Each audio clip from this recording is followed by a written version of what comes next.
Hello guys, অনেক পয়সা খরচা করে কিন্তু আমি এখানে 2 বিঘা জমিতে আলু আমদানি করছিলাম। তা দেখতে পাচ্ছেন আপনারা জমি, এগুলো কিন্তু এই জমিগুলো দেখতে পাচ্ছেন, এগুলো কিন্তু আলুর জমি। আর এই জমিগুলোর থেকে কিন্তু আমরা এখনো আলু কিন্তু উঠাইতে পারি নাই, কেননা এত পরিমাণের বৃষ্টি হচ্ছে এদিকে, আর রেগুলারে বৃষ্টি হচ্ছে। কি করে আমি এই আলুগুলো উঠাবো? তাই আপনাদের বলবো, যদি কোনো সিস্টেম থাকে তাহলে আমাকে প্লিজ একটু সবাই জানিয়ে দেবেন। কেননা এই যে জমি দেখতে পাচ্ছেন, এগুলো কিন্তু সব আলু, এগুলোর ভিতরে কিন্তু এখনো আলু পড়ে পড়ে আছে। আমরা কিন্তু এখন আলু উঠাইতে পারিনি, কেননা আমাদের এদিকে রেগুলার বৃষ্টি হচ্ছে। আর রেগুলার বৃষ্টির কারণে আমরা জমির থেকে আলু উঠাইতে পারি না, কেননা এত পরিমাণের বৃষ্টি আর এত সুন্দর আমাদের এদিকে এবার এত সুন্দর আলু হয়েছে, সেটা কি বলবো। আর আর না থাকার কারণে মনে হয়তো এত সুন্দর আলু হয়েছিল। মোটামুটি যথেষ্ট পরিমাণে খরচা করছিলাম বন্ধুরা, কেননা আমাদের আলুটাই আমাদের এই সময় একটা ভালো আমাদের প্রফিট থাকে। কেননা আমরা মানে ধানের পরে আমরা আলু চাষ করি, আর আলুর থেকে আমরা একটা মানে ভালো একটা ইনকাম পাই। আর আমাদের এদিকে এবার এইরকম পরিস্থিতি হয়ে গেছে, আর এবার কিন্তু সব শেষ।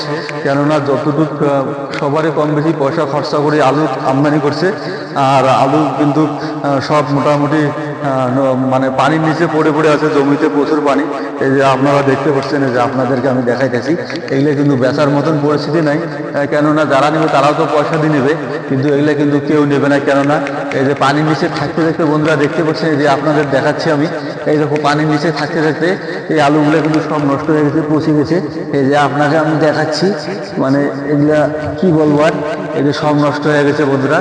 এগুলা এত এত পরিমাণের আলু, এত সাইজ, এত সুন্দর ছিল, কিন্তু একদম মানে উঠানোর কারণে আমাদের এই মানে আলুগুলা নষ্ট হয়ে গেল।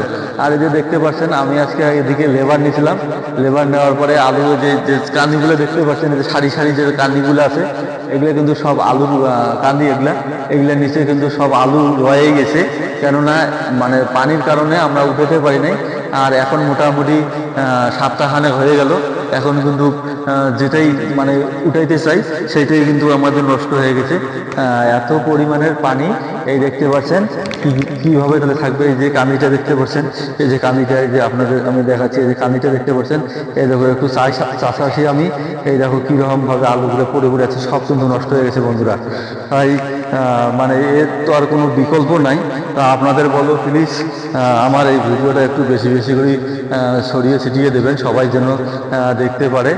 কেননা আমাদের এবছর এরকম কন্ডিশন, এরকম পরিস্থিতি আমাদের দাঁড়াই গেল, আমরা আমাদের এইভাবে কোনোদিনও আমরা দেখতে পাই নাই। কেননা আমাদের যে এত পরিমাণের ক্ষয়ক্ষতি হয়ে গেল, বলার মতন কিচ্ছু নাই। কেননা কোনো চাষও এবার আমাদের এদিকে হচ্ছে না। কেননা আমরা সাধারণত আলুর থেকে শুরু করি, আলু বিক্রি করার পরে আলুতে একটা পয়সা লাগাই, তারপরে আলুটা বিক্রি করার পরে আলুর থেকে কিন্তু আমরা ভুট্টা লাগাই, আর ভুট্টায় কিছু খরচা করি। কিন্তু আমাদের এদিকে ভুট্টাও শেষ হয়ে গেছে, যেহেতু রেগুলারেই আকাশ থেকে পাথর পড়ে, আর এই শিলা বৃষ্টির কারণে কিন্তু ভুট্টার গাছগুলো শেষ হয়ে গেছে। তারপরে ভুট্টা চাষের পরে কিন্তু আমরা চায়না ধানটা লাগাই। চায়না ধানও কিন্তু আমাদের এবছর হবে না, কেননা যে যত পরিমাণে যে পাথর পড়ে, রেগুলারে পাথর আসে, মানে এক কথায় বৃষ্টি নামলেই পাথর কিন্তু চলে আসে।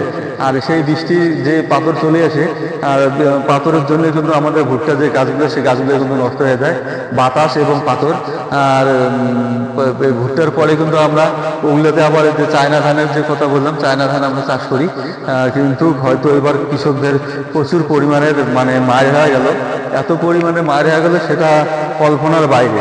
আমাদের লাইফে আমরা এরকম দেখি নাই যে আলুর সেদিনে এত ভারী বৃষ্টি, এত শিলা বৃষ্টি হয়। এবছর আলুর ফলন যে এত সুন্দর হচ্ছিল, তাই হোক, যদিও দাম কম ছিল, তারপরেও কিন্তু মিনিমাম পয়সাটা উঠে আসতো। মানে আমাদের মিনিমাম যে খরচাটা, সেটা হয়তো কিছুটা উঠে আসতো, কিন্তু এই বৃষ্টির কারণে সব কিন্তু আমার শেষ হয়ে গেল। কেননা আমরা কিন্তু এখন আর এই মানে এই আলুগুলো কিন্তু আমরা আর বিক্রি করতে পারবো না। দেখেন বন্ধুরা, এগুলো কিন্তু আলু, এই যে কানি দেখা যাচ্ছে, দেখেন এই যে কানিগুলো কিন্তু দেখা যাচ্ছে, এই কানিগুলোর নিচে কিন্তু সব আলু পড়ে পড়ে আছে, আর আমাদের সব সর্বনাশ হয়ে গেল। তাই সবাইকে বলবো, প্লিজ সবাই একটু বেশি বেশি করে আমার এই ভিডিওটাকে একটু ছড়িয়ে ছিটিয়ে সবাইকে দেখার মতন করে দেবেন। যদি কোনো সিস্টেম থাকে তাহলে আমি সিস্টেমেই কাজ করব। Thank you.